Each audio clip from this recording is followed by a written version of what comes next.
ಕರಾವಳಿ ಭಾಗದ ಒಂದು ಸಿನಿಮಾ ಅಂತ ಅಂದಾಗ ನೀವು ರೈಟಿಂಗ್ ಅಲ್ಲೂ ಕೂತ್ಕೊಂಡಾಗ ಒಂದಷ್ಟು ಡಿಸ್ಕಷನ್ ಆಗುತ್ತೆ. ವರ್ಕ್ಶಾಪ್ ಅಂತ ನಮ್ಮನೆ ಕರ್ಕೊಂಡು ಹೋದ್ ಮಂಗಳೂರಿಗೆ. ಭಾಷೆ ಹೆಂಗಿರ್ತಾರೆ, ಅವ್ರು ಹೆಂಗೆ ಕೂರ್ತಾರೆ, ಫಿಶ್ ಮಾರ್ಕೆಟ್ ಹೋಗಿದ್ವಿ. ಚೂಸ್ ಅನ್ನೋದು ಮುಖ್ಯ ಆಗತ್ತಾ ಇಲ್ಲ ಇವಾಗ ಬಂದಿದೆ ಮಾಡ್ಬೋಣ ಅನ್ನೋದು ಮುಖ್ಯ ಆಗುತ್ತೆ? ಫಿನಾನ್ಷಿಯಲಿ ನಾವು ಹೆಂಗಿದೀವಿ ಅಂತ ನೋಡ್ಕೋಬೇಕು ಫಸ್ಟ್. ಫಿನಾನ್ಷಿಯಲಿ ಸ್ವಲ್ಪ ಸ್ಟ್ರಾಂಗ್ ಆಗಿದೀವಿ, ಆವಾಗ ಚೂಸ್ ಆಗಲೇಬೇಕು. ಫಿನಾನ್ಷಿಯಲಿ ಸ್ವಲ್ಪ ವೀಕ್ ಆಗಿದೀವಿ ಅಂದಾಗ ನೀವು ಬಂದಿರೋ ಸಿನಿಮಾ ತಗೋಬೇಕು, ಯಾಕಂದ್ರೆ ಸರ್ವೈವ್ ಆಗಬೇಕು. ಹಣ ಕಡಿಮೆ ಇದ್ರೂ ಕನಸು ದೊಡ್ಡದಾಗಿದ್ದ ಸಮಯ. ಯಾವಾಗ್ಲೂ ಈಗ್ಲೂ ಆಗ್ಲೂ ಯಾವಾಗ್ಲೂ ಇರ್ಬೇಕು ಹಂಗೇನೆ. ನಾನು ತಪ್ಪು ದಾರಿಯಲ್ಲಿ ನಡೀತಿದ್ದೀನಿ ಅಂತ ಅನ್ಸಿದ ಟೈಮ್ ಏನಾದ್ರು ಇದೆಯಾ? ಜಾಬ್ ರಿಸೈನ್ ಮಾಡಿದಾಗ ಎಲ್ಲರೂ ನನ್ನ ಅಂದರೆ ಫ್ಯಾಮಿಲಿ ಆಗಿರ್ಬೋದು ಅವರೆಲ್ಲ ಹೇಳಿದ್ರು, ನೀನು ನಿರ್ಧಾರ ತಪ್ಪಾಗಿದೆ, ಇದು ಬಾನಿಗೊಂದು ಎಲ್ಲಿದೆ ನಿನ್ನ ಆಸೆಗೆಲ್ಲಿ ಕೊನೆಯಿದೆ ಏಕೆ ಕನಸು ನಮಸ್ತೆ, ನೀವು ನೋಡ್ತಾ ಇದ್ರ ಫಿಲ್ಮ್ ಬೀಟ್ ಕನ್ನಡ. ನಾನು ಯಶ್ವಂತ್. ಸೊ ಇಬ್ರು ಸೆಲೆಬ್ರಿಟಿನ ಕರ್ಕೊಂಬಂದಿದ್ದೀನಿ. ಅವರ ಒಂದು ಸಿನಿಮಾ ಕೂಡ ಇನ್ನೇನು ಕೆಲವೇ ದಿನಗಳಲ್ಲಿ ಕೂಡ ರಿಲೀಸ್ ಆಗುತ್ತೆ. ಋತ್ವಿಕ್ ಹಾಗೂ ಚೈತ್ರ ಆಚಾರ್ಯ ಇಬ್ರು ನನ್ನ ಜೊತೆ ಇದ್ದಾರೆ, ಮಾತಾಡ್ತೀನಿ. ಹಾಯ್, ನಮಸ್ತೆ. ಯಶ್ವಂತ್, ನಮಸ್ತೆ. ಚೆನ್ನಾಗಿ ಕಾಣಿಸ್ತಾ ಇದ್ದೀರಾ. Thank you so much. ನಾನು ಹೇಳೋಣ ಅನ್ಕೊಂಡೆ, ನಾನು ಹೇಳ್ಬಿಟ್ನಾ? ಅಲ್ಲ, ಚೈತ್ರ ಅವ್ರು ಬಂದ ತಕ್ಷಣ ಫುಲ್ ಬ್ಲಶ್ ಆಗ್ತಾರೆ ಆಗ್ಲಿಂದ ಅವರು. ಹೌದಾ? ಹೀರೋಯಿನ್ ಇತ್ತು ಅಂತ ಅಂದ್ರೆ ಒಂಚೂರು ಮುಗುಳ್ನಾಗೆ ಜಾಸ್ತಿ ಬರುತ್ತೆ. ಅದು ನೀವು ಹೇಳೋದು ಬೇಡ ಬಿಡಿ, ಕಾಣಿಸ್ತಾ ಇದೆ, ರಿಫ್ಲೆಕ್ಟ್ ಬರ್ತಾ ಇದೆ ಅಲ್ಲ, ಬರ್ತಾ ಇದೆ. ಅಂದ್ರೆ ಹೆಂಗೆ ಅಂತ ಅಂದ್ರೆ ಹುಡುಗರೆಲ್ಲ ಸ್ವಲ್ಪ ಫಿಸಿಕಲ್ ಆಗಿ ಸ್ವಲ್ಪ ಚೆನ್ನಾಗಿ ಕಾಣ್ತು ಅಂದ್ರೆ ಹೀರೋಯಿನ್ಸ್ ಗಳೆಲ್ಲ ಬರೀ ಸ್ಮೈಲ್ ಅಲ್ಲಿ ಅಟ್ರಾಕ್ಟ್ ಮಾಡ್ಬಿಡ್ತಾರಲ್ಲ, ಸೊ ಅದು ರಿಫ್ಲೆಕ್ಟ್. ಸೊ ಮಾರ್ನಾಮಿ ಅನ್ನೋ ಒಂದು ವೈಬ್, ಆ ಒಂದು ಹಬ್ಬ ಯಾವ ರೀತಿ ಆಗಿದೆ? ತುಂಬಾ ಎಕ್ಸೈಟಿಂಗ್ ಆಗಿದ್ದೀವಿ.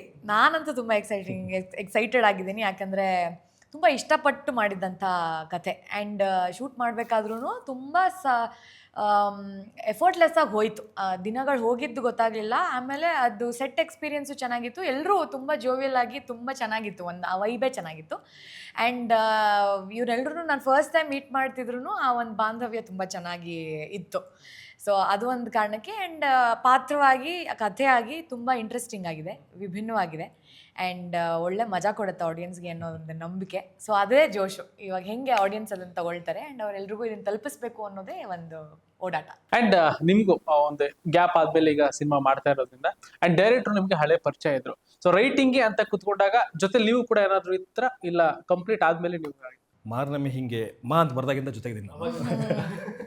ಅಲ್ಲಿಂದ ಕುಂಬಳಕಾಯಿ ಹೊಡೆದು ಎಲ್ಲದೂ ಅಲ್ಲಿಂದ ಅಂದರೆ ಜೊತೆ ಕ್ಯಾರಿ ಆಗಿದೆ. ಸ್ಟಿಲ್ ಇವತ್ತು ಪ್ರಮೋಷನ್ ಅಲ್ಲೂ ಐತೆ, ರಿಲೀಸ್ ಆದ್ಮೇಲೆ ಇರ್ತೀನಿ.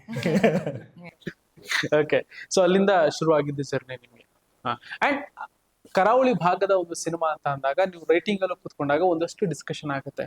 ಸೊ ಈ ಭಾಗ ಸಿನಿಮಾ ಅಂತ ಬಂದಾಗ ನನ್ನ ಒಂದು ಹಾವಭಾವ ಆಗಿರ್ಬೋದು, ಬಾಡಿ ಲ್ಯಾಂಗ್ವೇಜ್ ಆಗಿರ್ಬೋದು, ಮಾತಾಡೋ ರೀತಿ ಆಗಿರ್ಬೋದು, ಇವೆಲ್ಲವೂ ಕೂಡ ಇರ್ಬೇಕಾದ್ರೆ ಫಸ್ಟಿಂದನೂ ಆ ಒಂದು ಚರ್ಚೆ ನಡೀತಾ ಇರ್ಬೇಕಾದ್ರೆ ಅಲ್ಲೇ ನೀವು ಕ್ಯಾರೆಕ್ಟರ್ಗೆ ಇನ್ವಾಲ್ವ್ ಆಗ್ತಾ ಇದ್ರ ಅಂತ? ಅಂದರೆ ಎವ್ರಿ ಸೀನ್ ಬರ್ದಾಗ್ಲೂ ಕೂಡ, ಅಂದರೆ ನಾನು ಅಲ್ಲಿದ್ದಾಗ ಓಕೆ, ಅವಾಗ ನಾನು ಸೀರಿಯಲ್ ನಡೀತಾ ಇತ್ತು, ನಿನಗಾಗಿ ಸೀರಿಯಲ್ ಮಾಡ್ತಾಯಿದ್ದೆ. 15 ಡೇಸ್ ನಾನು ಇಲ್ಲಿ ಶೂಟ್ ಮಾಡಲೇಬೇಕಾಗಿತ್ತು. ಎವ್ರಿ ನೈಟು ನಂದು ಶೆಟ್ರದು ಫೋನಲ್ಲಿ ಮಾತುಕತೆ, ಏನು ಸೀನ್ ಆಯಿತು, ಅವತ್ತು ಏನು ಬರೆದ್ರು, ಯಾವ ಸೀನ್ ಆಯಿತು, ಏನು ಡೈಲಾಗು ಅಂತ ಫೋನ್ ಮಾಡಿ ಹೇಳ್ತಾಯಿದ್ರು. ಸೊ ಒಂದಿಷ್ಟು ಕರೆಕ್ಷನ್ಸು ಅದೆಲ್ಲ ಮಾತುಕತೆಯಲ್ಲಿ ನಡೀತಾ ಇತ್ತು. ನನಗೊಂದು ಐಡಿಯಾ ಬರ್ತಾಯಿತ್ತು, ಓಕೆ ಚೇತು ಹಿಂಗಿರ್ತಾನೆ, ಇವನು ಹಿಂಗೆ ಬಿಹೇವ್ ಮಾಡ್ತಾನೆ, ಸೊ ಇವ್ನ ಕ್ಯಾರೆಕ್ಟರ್ ಇದು ಅಂತೆಲ್ಲ ತಲೆಯಲ್ಲಿತ್ತು. ಬಟ್ ಪ್ರಾಕ್ಟಿಕಲಿ ಅದು ಮಾಡಬೇಕು ಅಂದಾಗ ನಾವು ವರ್ಕ್ಶಾಪ್ ಅಂತ ನಮ್ಮನೆ ಕರ್ಕೊಂಡು ಹೋದ್ ಮಂಗಳೂರಿಗೆ. ಆವಾಗ ನಾನು ಮಾಸ್ಕು ಕ್ಯಾಪೆಲ್ಲ ಹಾಕ್ಕೊಂಡು ಅಲ್ಲಿ ಲೋಕಲ್ ಬಸ್ಸಲ್ಲಿ ಓಡಾಡಿದ್ದು. ಅಲ್ಲಿ ಜನಗಳು ಹೆಂಗಿರ್ತಾರೆ, ಹೆಂಗೆ ನಡೀತಾರೆ, ಭಾಷೆ ಹೆಂಗಿರ್ತಾರೆ, ಅವ್ರು ಹೆಂಗೆ ಕೂರ್ತಾರೆ, ನಾವೆಲ್ಲ ಹಿಂಗೆಲ್ಲ ಕೂರ್ತೀವಿ. ಅವ್ರು ಕೂರೋ ಭಾಷೆ ಅಂದರೆ ರೀತಿ ಬೇರೆ ಇರುತ್ತೆ, ನಡೆಯೋ ರೀತಿ ಬೇರೆ ಇರುತ್ತೆ. ಇದಕ್ಕೆಲ್ಲ ಹೋಗಿದ್ವಿ ನಾವು ಬೆಳಗಿನ ಜಾವ 4 ಗಂಟೆಗೆ ಫಿಶ್ ಮಾರ್ಕೆಟ್ ಹೋಗಿದ್ವಿ. ಅಲ್ಲಿ ಜನ ಹೆಂಗೆ ನಡೀತಾರೆ ನೋಡಬೇಕಿತ್ತು. ಅಂದರೆ ಕಂಪ್ಲೀಟಾಗಿ ಚೇತು ಅಲ್ಲಿರೋ ಒಬ್ಬ ಹುಡುಗ ಅವನು. ಸೊ ಎಲ್ರಿಗೂ ಅವ್ನು ಅಲ್ಲಿಯೋ ಹುಡುಗ ಅನ್ನಿಸ್ಬೇಕು ಅವನು. ಅದಕ್ಕೋಸ್ಕರ ಇಷ್ಟೆಲ್ಲ ಸ್ವಲ್ಪ ವರ್ಕ್ಶಾಪ್ ಮಾಡಿಕೊಂಡು ಮಾಡಿದ್ದೆ. Okay okay. ಈ ಹಿಂದೆ ಡೈರೆಕ್ಟರ್ನ ಮಾತಾಡ್ಸ್ತಾ ಇದ್ದೆ, ನಿಮ್ಮ ಕಾಲ್ ಶೀಟ್ ಕೇಳಕ್ಕೆ ಬಂದಂತೆ ನೀವೇ ಮಾಡಬೇಕು ಅಂತ ಫಿಕ್ಸ್ ಆಗ್ಬಿಟ್ಟಿದ್ರಂತೆ. ನೀವು ಒಂಚೂರು ಬೇರೆ ಕಡೆ ಬ್ಯುಸಿ ಇದ್ದೀನಿ ಅಂತ ಹೇಳಿ ಆಮೇಲೆ ಹೀರೋಯಿನ್ ಬೇಕಾಗಿದೆ ಅಂತ ನೀವು ಕೂಡ ಪೋಸ್ಟ್ ಹಾಕೊಂಡಿದ್ದಂತೆ. ಯಾಕೆ? ಅವರು ಕೇಳಿದ ಡೇಟ್ಸ್ ಅಲ್ಲೇ ನಾನು ಇನ್ನೊಂದು ಸಿನಿಮಾ ಒಪ್ಕೊಂಡ್ಬಿಟ್ಟಿದ್ದೆ. ಆ್ಯಂಡ್ ಅದು ಬೇರೆ ಭಾಷೆ ಆಗಿದ್ದರಿಂದ ಆ ಭಾಷೆ ನನಗೆ ಗೊತ್ತೂ ಇರಲಿಲ್ಲ, ಒಂದು ಅಕ್ಷರನೂ ಗೊತ್ತಿಲ್ಲ. ಸೊ ಈಗ ಅದು ಮಧ್ಯ ಬೇರೆ ತೊಗೊಂಡು ಮಾಡೋ ಅದೇ ಡೇಟ್ಸ್ ಇವಾಗ ಲೆಟ್ಸೆ 1 to 15 ಅವ್ರ ಡೇಟ್ಸ್ ಅಂದರೆ ಇವ್ರಿಗೂ 1 to 15 ಬೇಕಿತ್ತು, ಹಂಗಿತ್ತು. ಸೊ ನನಗೆ ಇದು ಚೆನ್ನಾಗಿದೆ ಕತೆ, ಅದು ಚೆನ್ನಾಗಿದೆ, ಬಟ್ ಅದು ಫಸ್ಟೇ ಒಪ್ಕೊಂಡ್ಬಿಟ್ಟಿದ್ರಿಂದ ಕಮಿಟ್ಮೆಂಟ್ ಆಲ್ರೆಡಿ ಕೊಟ್ಟಿದ್ದೆ. ಸೊ ಇದು ಹೆಂಗೆ ಇವಾಗ ಅಡ್ಜಸ್ಟ್, ಸೊ ನನಗೆ ತೊಗೊಂಡ್ಮೇಲೆ ಕರೆಕ್ಟಾಗಿ ಮಾಡಬೇಕು, ಇಲ್ಲ ಅಂದರೆ ಅವ್ರಿಗೂ ತೊಂದರೆ ಕೊಡಬಾರ್ದು, ನನಗೂ ತೊಂದರೆ ಆಗಬಾರ್ದು ಅನ್ನೋ ಒಂದು ಕಾರಣಕ್ಕೆ ಇಲ್ಲ ಇದು ಕಷ್ಟ ಆಗುತ್ತೆ ಅಂತ ಹೇಳಿದೆ. ಬಟ್ ಕತೆ ಚೆನ್ನಾಗಿತ್ತು, ಇಲ್ಲ ಅನ್ನೋದಕ್ಕೂ ಮನ್ಸಿರಲಿಲ್ಲ. ಬಟ್ ಅರ್ಧ ಮನಸ್ಸಲ್ಲಿ ಇಲ್ಲ ಅಂತ ಹೇಳಿಬಿಟ್ಟೆ. ಬಟ್ ನನಗೆ ಹೆಂಗೆ ಅಂದರೆ ನಾನು ಮಾಡೋಕ್ಕಾಗಿಲ್ಲ, ನನಗೆ ಗೊತ್ತಿರೋರು ಯಾರಾದರೂ ಮಾಡಿದ್ರೆ ಒಳ್ಳೇದಲ್ವಾ, ಆ ಟೀಮ್ಗೂ ಒಳ್ಳೇದು, ಏನು ನನ್ನ ಫ್ರೆಂಡ್ಸ್ಗೆ ಯಾರಾದರೂ ಸಿಕ್ಕಿದ್ರು ಒಳ್ಳೇದು ಅಂತ ಅವ್ರು ಪೋಸ್ಟರ್ ಹಾಕಿದಾಗ ನಾನು ತೊಗೊಂಡು ನಾನು ಶೇರ್ ಮಾಡಿದೆ. ಯಾರಾದರೂ ಏನೋ ನಟಿ ಬೇಕಾಗಿದ್ದಾರೆ, ಆಡಿಷನ್ ಕಾಲು ಏನಿತ್ತು ಅದನ್ನು. ನಿಮಗೆ ಯಾವ್ದಾರು ಇನ್ಬಾಕ್ಸ್ ಬಂತ ಆ ಟೈಮಲ್ಲಿ? ನನಗೆ ಬರಲಿಲ್ಲ, ಬಟ್ ಮೋಸ್ಟ್ಲಿ ಅವ್ರಿಗೆ ಡೈರೆಕ್ಟಾಗಿ ಮೇಲ್ ಅದು ಪೋಸ್ಟ್ರಲ್ಲಿ ಇತ್ತಲ್ಲ, ಆ ಇನ್ಫಾರ್ಮೇಷನ್ ಅವ್ರಿಗೆ ಹೋಗ್ತಿತ್ತೇನೋ ಗೊತ್ತಿಲ್ಲ. ಸೊ ನಾನು ಆ ಒಂದು ಇಂಟೆನ್ಷನಲ್ಲಿ ಶೇರ್ ಮಾಡಿದ್ದುಂಟು.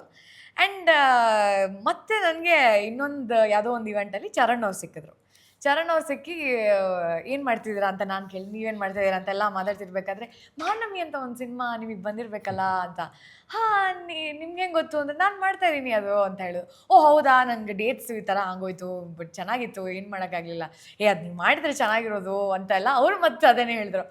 ನಾನು ಈ ಟೀಮ್ ಅವರು ಒಂದು 5-6 ಸರ್ತಿ ಬಂದಿದ್ದಾರೆ ಜೊತೆಗೆ. ಓಕೆ, ಅದು ಹೋಯ್ತು ಬಿಟ್ಟಲ್ವಾ ಅಂತ ಹೇಳಿದ್ರೆ ಮತ್ತೆ ಇನ್ನೊಂದು ಸರ್ತಿ ಬಂದಿದೆ. ದೆನ್ ಐ ವಾಸ್ ಲೈಕ್, ಇದೇನೋ ಡೆಸ್ಟಿನಿ, ಹಂಗೆ ಸುಮ್ಮನೆ ಸುತ್ತಿ ಬಳಸಿ ಬರಲ್ಲ, ಹೋದರೆ ಹೊಟ್ಟೋಗತ್ತೆ, ಇಲ್ಲಾಂದರೆ ಇರುತ್ತೆ ಅನ್ನೋ ಥರ.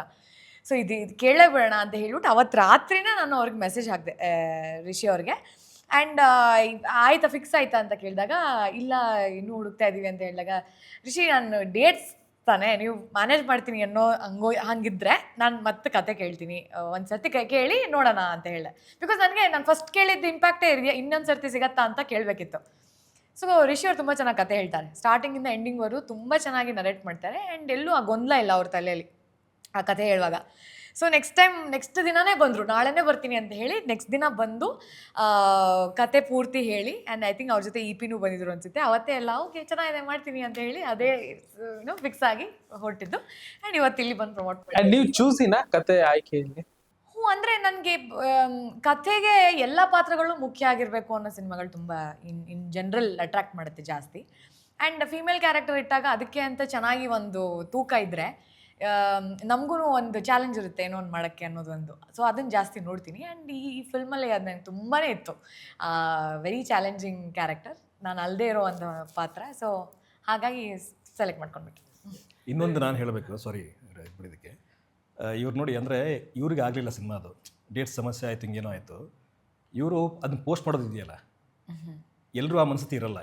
ಅಂದರೆ ನಂಗೆ ಸಿಕ್ಕಿಲ್ಲ, ಹೋಗ್ಲಿ ಬಿಡಾಕ ಒಂದು ಸುಮ್ಮನೆ ಆಗ್ಬಿಡ್ತಾನೆ. ಬಟ್ ಇವರು ಆ ಥರ ಮನಸ್ಥಿತಿ ಇರುವಂಥ ಒಂದು ಜಗತ್ತಲ್ಲಿ ನಂಗೆ ಸಿಕ್ಕಿಲ್ಲ, ಬಟ್ ಕತೆ ಚೆನ್ನಾಗಿದೆ, ಟೀಮ್ ಚೆನ್ನಾಗಿದೆ, ಇನ್ಯಾರಿಗೂ ಅದು ಯೂಸ್ ಆಗಲಿ ಅಂತ ಇವರೇ ಇನಿಷಿಯೇಟಿವ್ ತೊಗೊಂಡು ಒಂದು ಸ್ಟೋರಿ ಹಾಕಿ ಇವ್ರು ಮೆನ್ಷನ್ ಮಾಡ್ತಾರೆ ಅಂತಂದರೆ ಅದು ಆ್ಯಕ್ಚುಲಿ ಅಪ್ರಿಷಿಯೇಟ್ ಮಾಡಬೇಕು. ಈ ಥರದ ಮನಸ್ಥಿತಿಗಳು ಬೇಕು ಆ್ಯಕ್ಚುಲಿ ನಮಗೆ. Thank you. ಎಸ್, ಅದಕ್ಕೆ ಅದನ್ನೇ ನೋಟಿಸ್ ಮಾಡಿ ಕ್ವಶನ್ ಕೇಳಿದ್ದು. ಅಂಡ್ ಇದೇ ಕೇಳಕ್ ಬಂದೆ. ಈಗ ಕೆಲವು ಚೂಸಿ ಆಗಿರ್ತಾರೆ, ಈಗ ನನ್ನ ಪಾತ್ರಕ್ಕೆ ಎಷ್ಟು ತೂಕ ಇದೆ ಅನ್ನೋದು ಕೂಡ ಇಂಪಾರ್ಟೆಂಟ್ ಆಗುತ್ತೆ, ನೋಡ್ತಾರೆ. ಅಂಡ್ ಈಗ ನಿಮ್ಗೂ ಒಂದು ಸಿನಿಮಾ ಬೇಕು, ನಾನು ಸಿನಿಮಾ ಮಾಡಬೇಕು ಅಂತ ಅಂದಾಗ, ಹಿಂದೆ ಮಾಡಿದಷ್ಟು ವರ್ಕ್ ಆಗಿಲ್ಲ, ನೆಕ್ಸ್ಟ್ ಮಾಡೋದು ಮತ್ತೇನಾದ್ರೂ ಆಗ್ಲಿಲ್ಲ ಅಂದ್ರೆ ಕೈ ಸುಟ್ಕೊಂಡ್ಬಿಡ್ತೀನಿ, ಮತ್ತೆ ನನಗಿನ್ನೂ ಆ ಥರ ಒಂದು ಆದಾಗ ಚೂಸಿ ಅನ್ನೋದು ಮುಖ್ಯ ಆಗತ್ತಾ, ಇಲ್ಲ ಇವಾಗ ಬಂದಿದೆ ಮಾಡ್ಬೋಣ ಅನ್ನೋದು ಮುಖ್ಯ ಆಗುತ್ತಾ?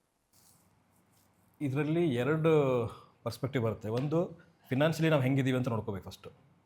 ಫಿನಾನ್ಷಿಯಲಿ ಸ್ವಲ್ಪ ಸ್ಟ್ರಾಂಗ್ ಆಗಿದ್ದೀವಿ, ಆವಾಗ ಚೂಸಿ ಆಗಲೇಬೇಕು ನೀವು.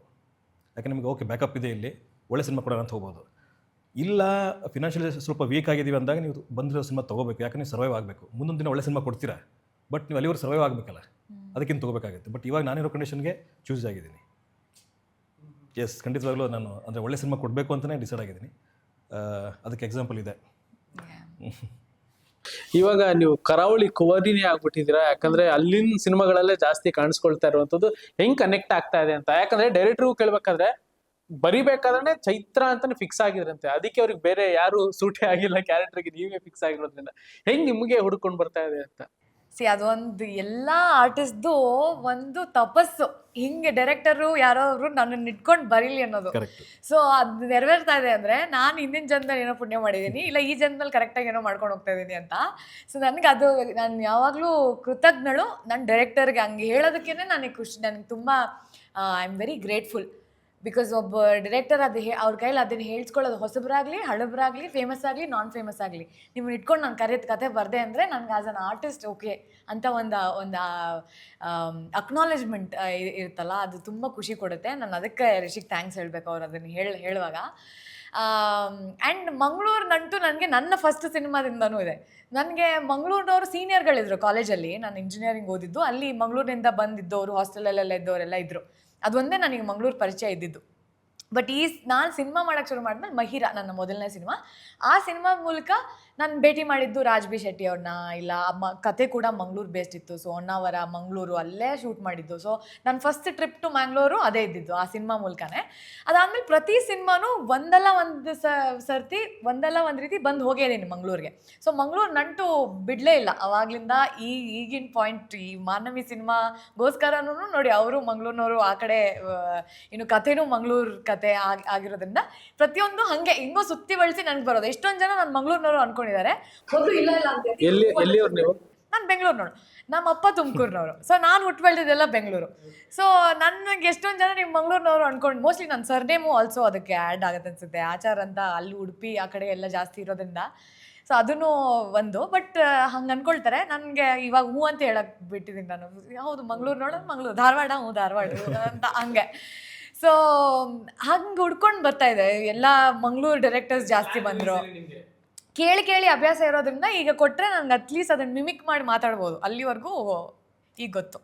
ಓಕೆ ಒಂದು ಟಾಸ್ಕ್ ಇವಾಗ. ಈಗ ನೀವು ಇದನ್ನೇ ಯೂಸ್ ಮಾಡಿರೋ ಸ್ಲ್ಯಾಂಗು. ಸೊ ಇಬ್ರು ಬೆಳಗಿಂದ ಏನೇನ್ ಮಾಡಿದ್ರೆ ಮಂಗಳೂರು ಭಾಷೆಲ್ಲೇ ನೀವು ಹೇಳ್ಕೋಬೇಕು ಇವಾಗ. ಎಂತ ಮಾಡಿದ್ರಿ? ಇಷ್ಟೊತ್ತಿಗೆ ಬಂದಿದ್ದೆ ನೀವು ಇಲ್ಲಿಗೆ? ನಾನು ಆನ್ ಟೈಮ್ ಗೊತ್ತಲ್ಲ ನಿಮಗೆ. ನೀವು ನಾನು ಟ್ರಾಫಿಕ್ ಇತ್ತು ಆಯ್ತಾ. ನಾನು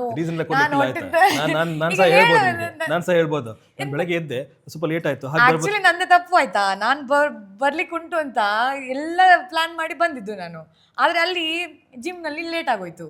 ಅದು ಅಲ್ಲಿ ಲೇಟ್ ಆಯ್ತಾ, ಮತ್ತೆಲ್ಲ ಲೇಟ್ ಆಗ್ತಾ ಹೋಯ್ತು. ಎಂತ ಗೊತ್ತುಂಟು, ನಾನು ಇವತ್ತು ಜಿಮ್ ಬಿಟ್ಟೆ. ಏನಕ್ಕೆ ಗೊತ್ತಾ? ಎಂತ ಇದಕ್ಕೋಸ್ಕರ ಕೆಲಸ ಇಂಪಾರ್ಟೆಂಟ್ ಆಯ್ತಾ. ನೀವು ಅಲ್ಲಿ ಜಿಮ್ ಹೋದೆ ಅಲ್ವಾ, ಮೈಂಟೈನ್ ಮಾಡ್ಲೇಬೇಕು ಮಾರ್ರೆ. ಇದು ಚಂದ, ನಾವು ಕ್ಯಾಮ್ರಾ ಮುಂದೆ ನಾವು ಕಾಣಿಸುದು. ಸುಮ್ನೆ ನಾವು ಅಲ್ಲಿ ಮುಗಿಸಿ ಹೋದ ಮೇಲೆ ಸಾಯಂಕಾಲ ನಿಮ್ಗೆ ಸಮಯ ಇರ್ತದೆ. ಸಾಯಂಕಾಲ ಇರುದಿಲ್ಲ ಮಾರ್ರೆ, ಮನೆಗೆ ಹೋಗಿದ ತಕ್ಷಣ ನಿದ್ದೆ ಬರ್ತದೆ. ರಾತ್ರಿ 12 ಗಂಟೆವರೆಗೂ ಜಿಮ್ ಓಪನ್ ಇರ್ತದೆ. ಇಲ್ಲ ಇರುದಿಲ್ಲ ನನಗೆ, ರಾತ್ರಿ ಎಲ್ಲ ವರ್ಕೌಟ್. ಯಾವ ಜಿಮ್ ಅದು ಇದೆ ಒಂದು ಅಲ್ಲಿ. ಇಷ್ಟು ಸಾಕು. ಇದಕ್ಕೆ ಜಾಸ್ತಿ ಮಾತಾಡಿದ್ರೆ ಅಲ್ಲಿಯವರು ಹುಡ್ಕೊಂಡ್ ಬಂದು ಹೊಡಿತಾರೆ. ಹೌದು, ಹೀಗೆ ಮಾತಾಡ್ತಿದ್ರೆ ಅವರೆಲ್ಲರೂ ಎಂತ ಇದೆ ನಮ್ಮ ಕನ್ನಡವೇ ಅಲ್ಲ ಅಂತ ಅನ್ಕೊಂಡು. Yes sir. ಅಂಡ್ ಇತ್ತೀಚಿನ ದಿನಗಳಲ್ಲಿ ನಾನು ಅವಾಗ್ಲೇ ಹೇಳ್ತಾ ಇದ್ದೆ, ಒಂದು ಮ್ಯಾಜಿಕ್ ಕ್ರಿಯೇಟ್ ಮಾಡ್ತಾ ಇದೆ. ಸೊ ಅಲ್ಲಿನ ಒಂದು ನೇಟಿವಿಟಿ ಸಿನಿಮಾ ಯಾವ್ಯಾವ ರೀತಿಯಾಗಿ ಆಗ್ತಾ ಇದೆ ಅಂತ. ಮಂಗಳೂರು ಸಿನಿಮಾ ಅಂತ ಅಂದ್ರೆ ಒಂದು ಎಕ್ಸ್ಪೆಕ್ಟೇಷನ್ ಜಾಸ್ತಿ ಆಗ್ಬಿಡ್ತಾ ಇದೆ, ಆ ಕಡೆಯಿಂದ ಬರ್ತಾ ಇದೆ ಅಂತ. ಅಂಡ್ ಹುಲಿ ವೇಷ ಅಂತ ಅಂದಾಗ ಹಿಂದಿನ ಸಿನಿಮಾಗಳಲ್ಲೂ ಕೂಡ ನಾವು ನೋಡಿದ್ವಿ, ಈ ಸಿನಿಮಾಗಳು ಬರ್ತಾ ಇದೆ ಅಂತ ಅಂದಾಗ ಏನ್ ಡಿಫ್ರೆಂಟ್ ಆಗಿ ಏನ್ ತೋರಿಸ್ಬೋದು, ಏನ್ ತೋರ್ಸಕ್ ಹೊರಟಿದ್ದೀರಾ ನಮಗೆ? ಕತೆ ಹೇಳೋ ರೀತಿನೇ ಡಿಫ್ರೆಂಟ್ ಆಗಿದೆ ಫಸ್ಟ್ ಆಫ್ ಆಲ್. ಆಮೇಲೆ ಇವರಾಗಲೇ ಒಂದು ಪಾಯಿಂಟ್ ಹೇಳಿದ್ರು, ಅಂದರೆ ಒಂದು ಸಿನಿಮಾದಲ್ಲಿ ಎಲ್ಲ ಕ್ಯಾರೆಕ್ಟರ್ಗೂ ಇಂಪಾರ್ಟೆನ್ಸ್ ಯಾವ ಸಿನಿಮಾದಲ್ಲಿ ಕತೆ ಇರುತ್ತೋ ಅದು ನಂಗೆ ಇಷ್ಟ ಆಗುತ್ತೆ ಅಂತ ಹೇಳಿದ್ರು. ಅದು ಇದರಲ್ಲಿದೆ.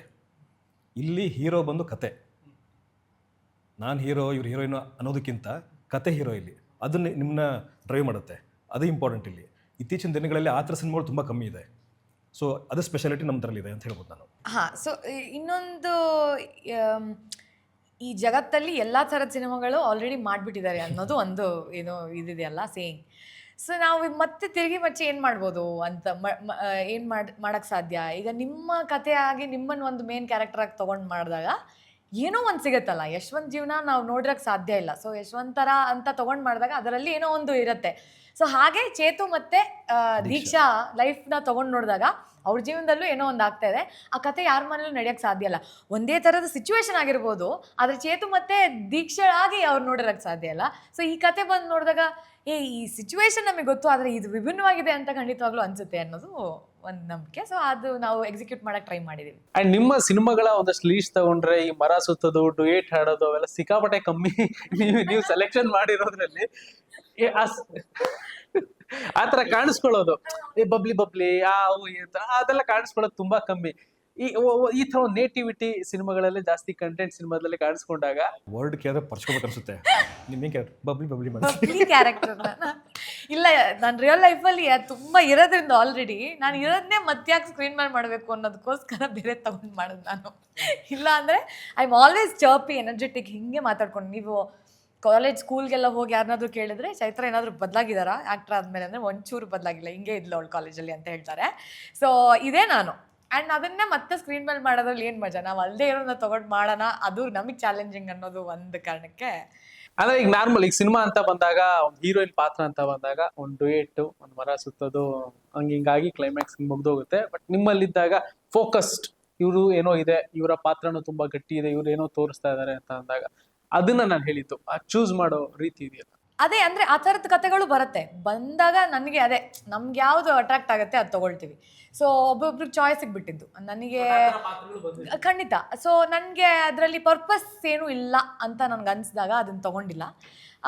ಅನ್ಸಿರೋದನ್ನೆಲ್ಲ ನಾನು ಮಾಡಿದ್ದೀನಿ ಸೋ ಫಾರ್ ಆ್ಯಂಡ್ ತೊಗೊಂಡು ಮಾಡ್ತಾನೂ ಇದ್ದೀನಿ. ಸೊ ಬರೋ ಕತೆಗಳಲ್ಲಿ ಸೆಲೆಕ್ಟ್ ಮಾಡೋಕ್ಕೆ ಸಿಗ್ತಿರೋದ್ರಿಂದ ಆ ಥರ ಕತೆಗಳು ಬಂದಾಗ ನನ್ಗೆ ಮಾಡೋಕ್ಕೆ ಇಷ್ಟ ಇಲ್ಲ ಅಂತಲ್ಲ, ಖಂಡಿತವಾಗ್ಲೂ ಇಷ್ಟ. ಬಟ್ ಅದಕ್ಕಂತ ನಾನೇನೋ ಒಂದು ಹುಡುಕ್ತಾ ಇರ್ತೀನಿ. ಅಂದರೆ ಅದಕ್ಕೊಂದು ಪರ್ಪಸ್ ಇರಬೇಕು. ಸುಮ್ಮನೆ ಲೈಕ್ ನಾನೆಲ್ಲೋ ಹೇಳಿದ್ದೆ, ನಮ್ಮನ್ನು ಅಟ್ರಾಕ್ಷನ್ಗಂತ ಇಟ್ಕೊಳ್ಳಿಲ್ಲ ಅಂದರೂ ಏನು ಸೆಂಟ್ರ್ ಆಫ್ ಅಟ್ರಾಕ್ಷನ್ ನಾವು ಆಗಿರೋದು ಬೇಡ, ಬಟ್ ಬರೀ ಅಟ್ರಾಕ್ಷನ್ಗಂತ ಇಟ್ಕೊಳ್ಳೋದು ಬೇಡ ಅನ್ನೋದು ಒಂದು.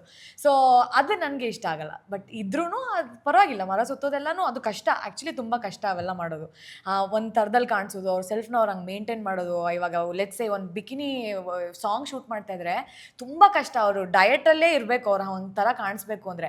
ಆ ಥರ ಇನ್ಫ್ಯಾಕ್ಟ್ ಇದೇ ನಮಗೆ ಏನೋ ನಮ್ಮ ಲೋಕಲ್ ಸಬ್ಜೆಕ್ಟ್ಸ್ ಮಾಡಬೇಕಾದ್ರೆ ಸೀರೆ ಹೆಂಗೆ ಬೇಕಾದ್ರೂ ಹಾಕೊಂಡು ಓಡಾಡ್ಬೋದು. ಅವ್ರು ಹಂಗೆ ಮಾಡೋಕ್ಕಾಗಲ್ಲ, ಎಲ್ಲ ಹಿಂಗೆ ಇದು ಕಂಡಿಟ್ಬಿಡ್ತಾರೆ. ಸೊ ಅದು ಕಷ್ಟ ಆ್ಯಕ್ಚುಲಿ. ಬಟ್ ಅದಕ್ಕಂತ ಅಷ್ಟು ಎಫರ್ಟ್ಸ್ ಹಾಕಿದ್ಮೇಲೆ ಅಲ್ಲಿ ಅವ್ರ ಕ್ಯಾರೆಕ್ಟರ್ಗೂ ಅಷ್ಟು ವ್ಯಾಲ್ಯೂ ಇರಬೇಕು ಅನ್ನೋದು ಬಂತು ನನಗೆ. ಅದು ನನಗೆ ಜಾಸ್ತಿ ಈ ಕಡೆ ಕಾಣಿಸುತ್ತೆ. ಮೋಸ್ಟ್ಲಿ ಒಂದಿನ ಯಾವುದಾದ್ರೂ ಹಂಗೆ ಬಂದಾಗ ಖಂಡಿತವಾಗ್ಲೂ ಮಾಡ್ತೀನಿ. ಸೊ ವೈ ನಾಟ್, ಎಲ್ಲ ಥರದ ಎಕ್ಸ್ಪ್ಲೋರ್ ಮಾಡಿ. ಓಕೆ.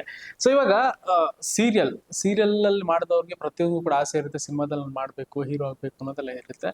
ಅವಾಗ ಸೀರಿಯಲ್ ಮಾಡ್ತಿದ್ದವರೆಲ್ಲ ಇವಾಗಿನ ಸೂಪರ್ ಸ್ಟಾರ್ ಆಗಿರೋದು ಕೂಡ ನಾವು ನೋಡ್ತಾ ಇದ್ವಿ. ಅಂಡ್ ಇತ್ತೀಚೆಗೆ ಸೀರಿಯಲ್ ಅನ್ನು ಸಿಕ್ಕಾಪಟ್ಟೆ ಬರ್ತಾ ಇದೆ, ತುಂಬಾ ಹೀರೋಗಳು ಬರ್ತಾ ಇದ್ದಾರೆ, ಚಾನಲ್ಗಳು ಕೂಡ ಜಾಸ್ತಿ ಆಗಿರೋದ್ರಿಂದ ಪ್ರತಿಯೊಬ್ಬರಿಗೂ ಅದು ಆಸೆ ಇದ್ದೇ ಇರುತ್ತೆ, ನಾನು ಒಂದಿನ ಹೀರೋ ಆಗಬೇಕು, ದೊಡ್ಡ ಸಿನಿಮಾ ಮಾಡಬೇಕು ಅಂತ. ಕೆಲವೊಬ್ರು ಸೀರಿಯಲ್ ಇಂದ ಸಿನಿಮಾ ಬಂದಾಗ ನಾನು ಕೇಳುವಂಥದ್ದು ಏನು ಅಂತಂದ್ರೆ, ಅಂಡ್ ಕೆಲವರು ಒಂದಷ್ಟು ಕಮೆಂಟ್ ಮಾಡೋದು, ಸೀರಿಯಲ್ ಫೇಸ್ನ ಒಪ್ಕೊಳಲ್ಲ ಬೇಗ ಸಿನಿಮಾಗೆ. ಈಗ ಸೀರಿಯಲ್ ಅಂದ್ರೆ ಡೈಲಿ ಬರ್ತಾರ, ಅದು ಫ್ರೀ, ಆರಾಮಾಗಿ ಕೂತ್ಕೊಂಡು ಟಿವಿಲಿ ನೋಡ್ತಾ ಇರ್ತೀರ. ಸಿನಿಮಾ ಅಂತ ಬಂದಾಗ ಫ್ಯಾಮಿಲಿ ಜೊತೆ ಹೋಗ್ಬೇಕು, ಇಲ್ಲ ನಾನು ಒಬ್ಬನೇ ಹೋಗ್ಬೇಕು ಅಂತಂದ್ರೆ ಅದಕ್ಕೆ ಇಷ್ಟು ಅಂತ ಪೇ ಮಾಡಬೇಕು, ನಾನು ಟ್ರಾವೆಲ್ ಅದು ಇದು ಅನ್ನೋದೆಲ್ಲ ಒಂದಷ್ಟು ನೋಡ್ತಾರೆ, ಥಿಯೇಟ್ರಿಗೆ ಹೋಗಿ ನೋಡ್ಬೇಕು ಅನ್ನೋದು. ಸೀರಿಯಲ್ ಫೇಸ್ನ ಒಪ್ಕೊಳ್ಳಲ್ಲ ಅನ್ನೋದು ಒಂದಷ್ಟು ಕಮೆಂಟ್ಗಳು ಬಂದಾಗ ನಿಮಗೆ ಏನ್ ಅನ್ಸುತ್ತೆ? ಅದು ಕಾಮನ್, ನಾವು ಕೇಳ್ಕೊಂಬಂದಿದ್ದೀವಿ ಅದನ್ನ. ಎಲ್ಲರೂ ಹೇಳೋದು ಸೀರಿಯಲ್ ಫೇಸ್ ಇವನು ಸಿನಿಮಾ ವರ್ಕ್ ಆಗಲ್ಲ ಆ ಥರ ತುಂಬ ಜನ ಹೇಳ್ತಾರೆ. ಬಟ್ ನನ್ನ ನಂಬಿಕೆ ಏನು ಅಂತಂದರೆ, ಆ ಸೀರಿಯಲ್ ಫೇಸು ಸಿನಿಮಾಗೆ ಬಂದಾಗ ಆ ಥರ ಕಂಟೆಂಟ್ ಇಟ್ಕೊಂಡು ಸಿನಿಮಾ ಮಾಡಿದಾನ. ಜನಗಳು ಕಾರಿ ಪೆಟ್ರೋಲ್ ಹಾಕ್ಕೊಂಡು ಪಾರ್ಕಿಂಗಲ್ಲಿ ದುಡ್ಡು ಕೊಟ್ಟು, ಅಲ್ಲಿ ಪಾಪ್ಕಾರ್ನ್ ಅದಕ್ಕೆಲ್ಲ ದುಡ್ಡು ಕೊಟ್ಟು ಅಷ್ಟೆಲ್ಲ ಒಂದು 2-3 ಸಾವಿರ ಖರ್ಚು ಮಾಡಿ ನೀನು ನೋಡೋಷ್ಟು ನೀನು ಕತೆ ಮಾಡಿದೀಯಾ, ಅದು ಇದೆ ಅಂತ ಅನ್ನಂಗಿದ್ರೆ ಖಂಡಿತವಾಗ್ಲೂ ಬರ್ತಾರೆ. ಅದು ಸೀರಿಯಲ್ ಫೇಸು ಸಿನಿಮಾ ಫೇಸು ನೋಡಲ್ಲ. ಕತೆ ಸ್ಟ್ರಾಂಗ್ ಆಗಿ ಸಿನಿಮಾ ಚೆನ್ನಾಗಿದ್ದರೆ ಖಂಡಿತವಾಗ್ಲೂ ಬರ್ತಾರೆ. ಅದು ಅಲ್ಲೇನು ನಿಮಗೆ ಸೀರಿಯಲ್ ಫೇಸ್ ಅನ್ನೋದು ಮ್ಯಾಟ್ರ್ ಆಗಲ್ಲ ಅಂತ ನನ್ನ ಒಂದು ನಂಬಿಕೆ. ಅದು ನನಗೆ ಆ ನಂಬಿಕೆ ಏನಂದರೆ ಇದಕ್ಕೆ ಜನ ಬರ್ತಾರೆ. ಈ ಸೀರಿಯಲ್ ಫೇಸ್ ಅನ್ನೋದು ಬಿಟ್ಟು ಅದ್ರ ಮಿಗಿಲಾಗಿ ಕತೆ ಸ್ಟ್ರಾಂಗ್ ಆಗಿದೆ, ಇದನ್ನ ನೋಡಬೇಕು ಅಂತ ಜನ ಅವ್ರು ಎಫರ್ಟ್ ಹಾಕ್ಕೊಂಡು ಅವ್ರು ದುಡ್ಡು ಖರ್ಚು ಮಾಡ್ಕೊಂಡು ಬಂದೇ ಬರ್ತಾರೆ ಅಂತ. ಫಸ್ಟ್ ಸಿನಿಮಾದಾಗಲೇ ಅದು ಆ್ಯಕ್ಚುಲಿ ರಿಯಲೈಸ್ ಆಗೋದಕ್ಕಿಂತ ಅಲ್ಲಿ ಒಂದು ಫ್ಲೋಲ್ ಮಾಡಿದ್ದೆ. ಅಂದರೆ ಇಂಡಸ್ಟ್ರಿ ಹೊಸಬರು, ಅವಾಗ ಕತೆ ಚೆನ್ನಾಗಿತ್ತು. ಆ್ಯಕ್ಚುಲಿ ಕತೆ ತುಂಬ ಚೆನ್ನಾಗಿದೆ. ಇವಾಗ ಟಿ ವಿಲಿ ಹಾಕ್ತಾ ನೋಡಿದಾಗಲೂ ಎಲ್ಲರೂ ಫೋನ್ ಮಾಡಿ ಹೇಳ್ತಾರೆ ಚೆನ್ನಾಗಿದೆ ಅಲ್ಲ ಸಿನಿಮಾ ಅಂತ ಹೇಳ್ತಾರೆ. ಒಂದು ರಿಯಲೈಸ್ ಆಗಿದ್ದನು, ಸಿನಿಮಾ ಮಾಡೋದು ಮುಖ್ಯ ಅಲ್ಲ, ಅದನ್ನ ರೀಚ್ ಮಾಡಿಸ್ಬೇಕು. ನೀವು ಸಿನಿಮಾ ಮಾಡೋದಕ್ಕೆ ಎಷ್ಟು ನೀವು ಎಫರ್ಟ್ ಹಾಕಿರ್ತೀರ ಅದರ ಡಬಲ್ ಎಫರ್ಟು ರೀಚ್ ಮಾಡಿಸೋದಕ್ಕೆ ಹಾಕಬೇಕು ಅನ್ನೋದು ನನಗೆ ರಿಯಲೈಸ್ ಆಗಿದೆ ಇವಾಗ. ಪ್ರಮೋಷನ್ ಇಂಪಾರ್ಟೆಂಟ್, ರೀಚ್ ಮಾಡಿಸ್ಬೇಕು. ಒಳ್ಳೆ ಕಂಟೆಂಟ್ ಇದೆ ನಿಮ್ಮ ಹತ್ರ, ಬಟ್ ಒಂದು 10 ಜನಕ್ಕೆ ಅದು ಗೊತ್ತೇ ಇಲ್ಲ ಅದು ಏನು ಮಾಡಿದ್ದೀರಾ ಅಂತ. ನಿಮ್ಗಷ್ಟೇ ಗೊತ್ತು ಚೆನ್ನಾಗಿ ಮಾಡಿದ್ದೀವಿ ಅಂತ. ಅಲ್ಲಿ ರೀಚ್ ಮಾಡಿಸಲಿಲ್ಲ, ಅವ್ರಿಗೆ ಗೊತ್ತಾಗಿಲ್ಲ ಅಂದರೆ ನಿಮ್ಮ ಸಿನಿಮಾ ಸೋಲ್ತು ಅಂತ ಅರ್ಥ. ನೀವು ಎಷ್ಟೇ ಅದ್ಭುತವಾಗಿ ಸಿನಿಮಾ ಮಾಡಿದ್ರು ಕೂಡ ರೀಚ್ ಆಗಿಲ್ಲ ಅಂದರೆ ಸೋಲ್ತದು. ಸೊ ಆ ತಪ್ಪುಗಳನ್ನ ಇಲ್ಲಿ ಮಾಡ್ತಾ ಇಲ್ಲ. ಅಲ್ಲಿ ರೀಚ್ ಮಾಡ್ಸೋಕ್ಕಾಗಿರಲಿಲ್ಲ, ಸೋಲ್ತು ಸಿನಿಮಾ. ಬಟ್ ಇಲ್ಲಿ ಆ ತಪ್ಪಾಗಲ್ಲ ಅಷ್ಟೇ. ನೈಸ್. ಆ್ಯಂಡ್ ಈಗಿನ ಒಂದಷ್ಟು ಫಾಸ್ಟಾಗಿ ಹೋಗ್ತಾ ಇರುವಂಥ ಒಂದು ಪ್ರಪಂಚದಲ್ಲಿ ಒಂದು ಸಿನಿಮಾ ಮಾಡಿ ಜನಗಳಿಗೆ ತಲುಪಿಸೋದು, ನಾವು ಬರ್ತಿದ್ದೀವಿ ಅಂತ ಅವ್ರಿಗೆ ಹೇಳೋದಿದೆಯಲ್ಲ, ತುಂಬಾನೇ ಇಂಪಾರ್ಟೆಂಟ್ ಆಗುತ್ತೆ ಆ್ಯಂಡ್ ತುಂಬಾನೇ ಕಷ್ಟ ಕೂಡ. ಹೌದು, ಬ್ಯಾಕ್ ಟು ಬ್ಯಾಕ್ ಸಿನಿಮಾ ಅಂತ ಬಂದಾಗ, ಪ್ರಮೋಷನ್ ಅಂತ ಅಂದಾಗ ಎಷ್ಟು ಯೂಸ್ಫುಲ್ ಇದೆ, ಎಷ್ಟು ಕಷ್ಟ ಇದೆ ರೀಚ್ ಆಗೋದು ಹಿಂಗೆ ಅಂತ. ಅಂದರೆ ಇದು ಗ್ಯಾಮ್ಲಿಂಗ್, ಆ್ಯಕ್ಚುಲಿ ಪ್ರಮೋಷನ್ನು ಗ್ಯಾಮ್ಲಿಂಗ್. ಅದು ಇದು ರೀಚ್ ಆಗ್ಬೋದು, ಆಗದೆ ಇರ್ಬೋದು. ಬಟ್ ನಮ್ಮ ಕಡೆಯಿಂದ ಏನೆಲ್ಲ ಆಗುತ್ತೆ ಮ್ಯಾಕ್ಸಿಮಮ್ ನಮ್ಮ ವಿಸಿಬಿಲಿಟಿ ಅವ್ರಿಗೆ ಸಿಗೋದಕ್ಕೆ ಎಲ್ಲ ಆ್ಯಂಗಲಲ್ಲೂ ನಮ್ಮ ಪ್ರಯತ್ನ ನಾವು ಹಾಕ್ಬಿಟ್ಟಿರ್ಬೇಕು. ಬಿಕಾಸ್ ಲಾಸ್ಟಲ್ಲಿ ಅಯ್ಯೋ ನಾವು ಅಲ್ಲಿ ಹೋಗಿದ್ರೆ ಇದು ಹಿಂಗೆ ಆಗ್ತಾಯಿತ್ತು ಅನ್ಕೊಳ್ಳೋ ಬದಲು ಹೋಗ್ಬಿಟ್ಟು ನಮ್ಮ ಪ್ರಮೋಷನ್ ಮಾಡಿ ಬಂದರೆ ಅಟ್ಲೀಸ್ಟ್ ಅಲ್ಲಿ ಒಂದು 10 ಜನ ಅಲ್ಲಿ ಕನ್ವರ್ಟ್ ಆದರೆ ಅದು ಅನ್ನೋ ಥರ. ಸೊ ಎಲ್ಲ ಕಡೆ ಕಾಣಿಸ್ಕೊಳ್ತಾ ಇರಬೇಕು, ಎಲ್ಲ ಸೋಷಿಯಲ್ ಮೀಡಿಯಾ ಇರ್ಬೋದು, ಇಲ್ಲ ಫಿಸಿಕಲಿ ನಾವೆಲ್ಲ ಹೋಗಿ ಏನೋ ಅಲ್ಲಿ ಇರೋದು, ಅಲ್ಲಿ ಪ್ರಮೋಟ್ ಮಾಡೋದು, ಅದೆಲ್ಲವೂ ಮ್ಯಾಟ್ರ್ ಆಗುತ್ತೆ. ಸೊ ನಮ್ಮ ಪ್ರಯತ್ನ ನಾವು ಮಾಡಬೇಕು. ಪ್ರಮೋಷನ್ ತುಂಬ ಇಂಪಾರ್ಟೆಂಟ್. ಆ್ಯಂಡ್ ಒಂದು ಹೇಳಿದ್ದೇ ಎಲ್ಲ ಕಡೆ ಹೇಳಬೇಕಪ್ಪ ಅಂತ ಅನಿಸ್ತಾ ಇರುತ್ತೆ. ಬಟ್ ಅದೇ ನಮ್ಮ ಕೆಲಸ. ಬಿಕಾಸ್ ನಾವು ಪ್ರಾಡಕ್ಟ್ ಅಷ್ಟು ಚೆನ್ನಾಗಿ ಮಾಡಿದ್ದೀವಿ ಅಂತ ಇರುವಾಗ ಅವ್ರು ಹೇಳ್ದಂಗೆ ಅದನ್ನು ಪ್ರಮೋಟ್ ಮಾಡದೇ ಇದ್ದರೆ ಅದು ಕ್ರೈಮ್ ಆ್ಯಕ್ಚುಲಿ. ಸೊ ಅದನ್ನು ನಾವು ನಮ್ಮ ಶಕ್ತಿ ಮೀರಿ ನಾವು ಪ್ರಮೋಟ್ ಮಾಡಿದ್ರೆ ಜನಕ್ಕೆ ರೀಚ್ ಆಗುತ್ತೆ. ಆ್ಯಂಡ್ ಫಸ್ಟ್ ಡೇ ನೋಡಿದ ತಕ್ಷಣ ಜನಕ್ಕೆ ಗೊತ್ತಾಗುತ್ತೆ ಇದು ಚೆನ್ನಾಗಿದೆಯೋ ಚೆನ್ನಾಗಿಲ್ವೋ ಅಂತ. ಸೊ ಅಲ್ಲಿ ಕರ್ಸೋದಿದೆಯಲ್ಲ ಅದು ನಮ್ಮ ಕೆಲಸ. ಫಸ್ಟ್ ಆದಮೇಲೆ ವರ್ಡ್ ಆಫ್ ಮೌತಲ್ಲೇ ಹೋಗುತ್ತೆ, ಚೆನ್ನಾಗಿದೆ ನೋಡಿ ನೋಡಿ ನೋಡಿ ಅಂತ. ಆ್ಯಂಡ್ ಎಷ್ಟೊಂದು ಸರ್ತಿ ನೀವು ಕೇಳ್ದಂಗೆ ಸಿನಿಮಾ ಅದು ಫೇಮಸ್ ಫೇಸ್ ಆಗಿರ್ಬೋದು, ಸ್ಮಾಲ್ ಸ್ಕ್ರೀನ್ ಬಿಗ್ ಸ್ಕ್ರೀನ್ ಅವ್ರು ಆ ಫೇಮಸ್ ಅಲ್ಲದೆ ಇರ್ಬೋದು, ಅದು ಯಾವುದೂ ಮ್ಯಾಟ್ರೇ ಆಗಿಲ್ಲ. ಹೊಸಬ್ರು ತಂಡ ಬಂದು ಸೂಪರ್ ಹಿಟ್ ಆಗಿ ಅದು ಬ್ಲಾಕ್ ಬಸ್ಟರ್ ಹಿಟ್ಸ್ ಎಲ್ಲ ಆಗಿದೆ. ಅವ್ರು ಯಾರ ಮುಖಗಳು ಗೊತ್ತಿಲ್ಲ, ಚಿತಿ ಯಾರಿಗೆ ಗೊತ್ತಿತ್ತು, ಯಾರ ತಾತ ಯಾರಿಗೂ ಗೊತ್ತಿರಲಿಲ್ಲ. ಬಟ್ ಅದು ಅಪ್ರಿಸಿಯೇಷನ್ ಮತ್ತು ಆ ರೀಚು ನೇಷನ್ ವೈಡ್ ಆಯಿತು ಹಾಗೆ. ಸೊ ನಾವು ಅದು ಹೆಂಗಾಯಿತು, ವರ್ಡ್ ಆಫ್ ಮೌತಿಂದ ಆಯಿತು. ಅದಕ್ಕಿಂತ ಮುಂಚೆ ಏನಾಯಿತು, ಪ್ರಮೋಟ್ ಮಾಡಿದ್ರು. ಸೊ ಅದು ನಾವು ಐ ಥಿಂಕ್ ನಾವು ಕಾನ್ಸಂಟ್ರೇಟ್ ಮಾಡಬೇಕು. ಹೆಕ್ಟಿಕ್ ಇರುತ್ತೆ ಬಟ್ ಚೆನ್ನಾಗಿರುತ್ತೆ. ನನ್ನ ಟೀಮ್ ಚೆನ್ನಾಗಿದ್ದಾಗ ಹೆಕ್ಟಿಕ್ ಅನ್ಸಲ್ಲ, ಮಜಾ ಮಾಡ್ಕೊಂಡು ನಾವು ಪ್ರಮೋಟ್ ಮಾಡಿಬಿಟ್ಟು ಕೇಳೋರು ಚೆನ್ನಾಗಿದ್ದಾಗ ಅವ್ರು ಇನ್ನೂ ಖುಷಿ, ಆಗ ನೋಡೋಕ್ಕೂ ಚೆನ್ನಾಗಿರ್ತಾರೆ. ಸೊ ಆಗ ಈ ಪ್ರಶ್ನೆ ನಿರೀಕ್ಷೆ ಮಾಡಿದ್ದೆ.